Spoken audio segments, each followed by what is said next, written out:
आज 2083 साल वैशाख 1 गते नयाँ वर्षको पहिलो दिन। यस शुभ अवसरमा मेरा सम्पूर्ण प्यारा दाजुभाइ दिदीबहिनी, इष्टमित्र आफन्तजन र देश तथा विदेशमा रहनुभएका सम्पूर्ण नेपाली दाजुभाइ दिदीबहिनीहरूलाई हृदयदेखि नयाँ वर्ष 2083को हार्दिक मङ्गलमय शुभकामना व्यक्त गर्न चाहन्छु।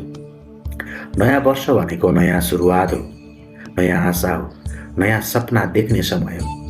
गएको वर्षमा जे जस्तो भयो, दुःख, सङ्घर्ष, असफलता सबैलाई यहीँ छोडौँ। नयाँ वर्षसँगै नयाँ ऊर्जा, नयाँ उत्साह र नयाँ लक्ष्य लिएर अगाडि बढौँ। तपाईँको जीवनमा सुख, शान्ति, समृद्धि र सफलता परिपूर्ण होस्। हरेक दिन खुसी र सकारात्मकताले भरियोस्। टाढा हुनुहुन्छ भने पनि मनले सधैँ नजिक बनाओस्। परिवार, आफन्त र मित्रताको सम्बन्ध अझ मजबुत बनोस्। यो नयाँ वर्ष हामी सबैका लागि प्रगति, स्वास्थ्य र खुसियाली लिएर आओस्। पुनः एकपटक नयाँ वर्ष 2083को हार्दिक मङ्गलमय शुभकामना। नयाँ वर्षको शुभारम्भ नयाँ आशासँग गरौँ। धन्यवाद।